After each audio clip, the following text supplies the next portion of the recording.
और important areas को देखते हैं। अगर आपको लास्ट फोरकास्ट याद हो, नहीं याद तो आप वीडियो भी देख सकते हैं दोबारा से। ये वाला जो लेवल था, इस लेवल को हमने काफ़ी डिस्कस किया कि इस लेवल तक मार्केट अगर जब तक ये होल्ड करती है तो अगला जो इसका टारगेट है वो ये हो सकता है। अगर इस एरिया को ब्रेक करेगी तो देन सेलिंग की तरफ जाएंगे, अदरवाइज यहाँ से बाइंग अपॉर्चुनिटी जो ना वो मिल सकती हैं। और अगला जो ये वाला एरिया था, ये भी मैंने आपको बताया था कि यहाँ तक मार्केट आ सकती है। ठीक है, तो होप्स हो गया आपने एक अच्छा प्रॉफिट जनरेट किया होगा। अभी हम चलते हैं नेक्स्ट पूरा जो ना वो देख लेते हैं। इसको मैं डिलीट कर देता हूँ। और वीकली चार्ट में अगर देखें तो वीकली जो इस टाइम की लास्ट वीक की एक जो कैंडल थी ना, काफ़ी 1 2 3 4 5 वीक से ऑलमोस्ट मार्केट जो ना वो एक साइड वे थी। और लास्ट वीक की जो अभी लास्ट क्लोजिंग हुई है, काफ़ी एग्रेसिव क्लोजिंग है बुलिश साइड पे। तो ये हमें थोड़ा सा मार्केट वाजिया कर रही है कि मार्केट आने वाले टाइम में भी बुलिश रहने के चांसेस हो सकते हैं। ठीक है, वीकली के हिसाब से अगर देखा जाए, मंथली भी एक दफ़ा देख लेते हैं। मंथ क्योंकि अभी स्टार्ट ही है, तो इसने जो लास्ट एक डोजी कैंडल बनाई थी, लास्ट मैंने एक बात भी की थी कि डोजी कैंडल का ये होता है, इस तरह की डोजी कैंडल का, कि अगर इसके ऊपर क्लोजिंग दे देता है मंथली का, तो फिर मार्केट के ऊपर बुलिश साइड पे, और अगर इसके नीचे क्लोजिंग आती है तो बिरिश साइड पे जाने के रहने के चांसेस होते हैं। लेकिन ये क्योंकि अभी मंथ एंड नहीं हुआ, मंथ का भी स्टार्ट है, तो ये कैंडल इसने हाई ब्रेक तो की है, लेकिन क्लोजिंग अभी तक हमें कंफर्म नहीं है। ये तो एंड पे कंफर्म होगा, क्योंकि इसने लास्ट टाइम भी ऐसा ही किया था। 3 मंथ हो चुके हैं, काफ़ी बड़ी शेडो ऊपर की तरफ छोड़ रही है मार्केट। तो अगर ये भी इसी तरह की कुछ क्लोजिंग आगे नीचे दे दे तो फिर तो एक बेरिश स्ट्रक्चर स्टार्ट हो जाएगा, और बेरिश जो है ना मूवमेंट आने वाले आप 1 2 मंथ में या इस तरह से वो चीज़ें देख सकते हैं मंथली के हिसाब से अगर देखें। लेकिन हम क्योंकि डे ट्रेडिंग में आते हैं या स्विंग ट्रेडिंग या स्मॉल टाइम फ्रेम के अंदर रहते हुए ट्रेड करते हैं, तो उसके लिए कौन कौन से इंपॉर्टेंट एरियाज़ हैं। तो फ़िलहाल जो एक रेंज थी यहाँ पे, मार्केट ने इस एरिया को ब्रेक कर दिया है। और ब्रेक करने के बाद इसने जो, अगर आप देखें, जो डेली की क्लोजिंग है ना, वो भी इस हाई से ऊपर दी हुई है। ठीक है, तो अभी हमें ये तो कंफर्म है कि मार्केट जो है ना वो बुलिश जो मूवमेंट है वो दिखा सकती है। कहाँ तक दिखा सकती है और कितनी मूव हो सकती है, और कहाँ से हमें अगेन सेलिंग जो है ना वो देखने को मिल सकती है, वो अभी हम देख लेते हैं। लेकिन अगर बुलिश में हमने बैठना है तो हमारे पास टारगेट जो एंट्री एरिया है वो 2360, अगर मार्केट लगाती है 2360 से 2370, यहाँ से हम बुलिश की तरफ बैठ सकते हैं, एक जो एंट्री पॉइंट है। और दूसरा हमारे पास ये वाला एरिया है, अगर मज़ीद नीचे आती है तो 2330 के लगभग भी जो है ना वो यहाँ से हमें एक अच्छा एंट्री पॉइंट यानी कि बाइंग पोजीशन के लिए मिल सकता है। यहाँ से डायरेक्ट तो बाय करना सही नहीं है।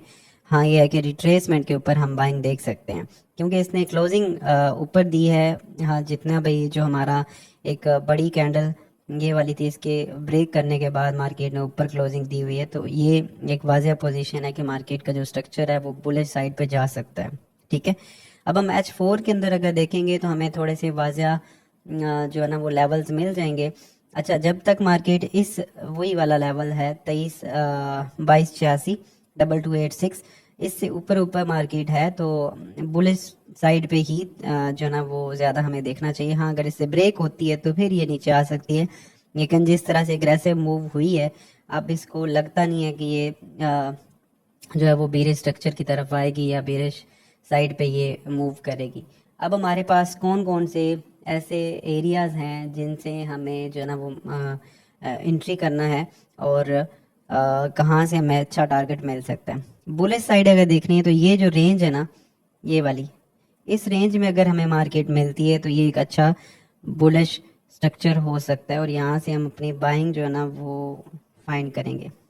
ये हमारा पहला जोन है जहाँ से हमें बाइंग ढूंढनी है। हम वेट करेंगे मार्केट का नीचे आती है इस जोन के अंदर, तो यहाँ से बाइंग करेंगे। और हमारा जो अगला टारगेट है, जो इसके बाद जो टारगेट होगा, कहाँ तक जो मार्केट है वो जा सकती है, उसके लिए मैं एक और रेक्टेंगल यहाँ पे ड्रा कर देता हूँ आपके सामने। कुछ ऐसे है ये वाला एरिया। तो अगला जो टारगेट मार्केट का है वो 24 25, 24 20 इस तरह की रेंज में आ सकती है सिचुएशन। अगर ये डायरेक्ट ऊपर जाए, यहाँ से रिजेक्शन मिलती है तो सेल कर सकते हैं यहाँ तक के लिए, और यहाँ से फिर बाइंग कर सकते हैं, फिर ये अपना हाई ब्रेक कर सकती है मार्केट। ज़्यादा तो अच्छी ट्रेड है ना वो बाइंग में रहने की ट्रेड है इस टाइम, और उसके लिए ज़रूरी है कि मार्केट नीचे आती है, इस एरिया पे होल्ड करे या इस एरिया को टेस्ट करे, और यहाँ से फिर हमें एक अच्छी जो एंट्री है वो मिल सकती है। यानी कि 23.60 और 23.50-60 के दरमियान अगर हमें बुलिश साइड पे बैठना हो तो हम 24.20 तक या 24.30 तक जो है ना वो मार्केट को होल्ड कर सकते हैं। ठीक है, और अगर इससे नीचे देखा जाए कि नीचे वाला मज़ीद कौन सा एरिया है, तो नीचे वाला जो जोन है ना वो हमारे पास ये है। अगर इस जगह पे मार्केट होल्ड नहीं करती, हमें यहाँ से बुलिश साइड पे नहीं देखने को मिलती, तो फिर अगला टारगेट इसका ये हो सकता है, और यहाँ से फिर यही टारगेट हो सकता है। तो दो एंट्रीज मैंने आपको यहाँ पे बताई हैं। बुलिश की हमने एंट्री फाइंड करनी है मार्केट के डिप के ऊपर, और वो ये हो सकता है एरिया और ये हो सकता है। इसके लिए मज़ीद आप जो है ना फेब लेवल को भी देख सकते हैं। अगर तो यही हाई बरकरार रहता है तो हम यहाँ से, इसने ये लो लगाया है और ये इसने हाई लगाया है, तो 23.65 23.70, तो जो इम्पोर्टेंट प्राइस है वो 23.65 है, 2365। और अगर इस रेंज में हमें कहीं पे मिले तो ये हमारा फेब लेवल भी बनेगा और हमारा सपोर्ट एरिया भी बनेगा। तो दोनों पॉसिबल पोजीशंस होंगी कि हम अपनी बुलिश जो पोजीशन है उसको होल्ड कर सकें। तो होप्स हो कि आपको ये समझ आया होगा।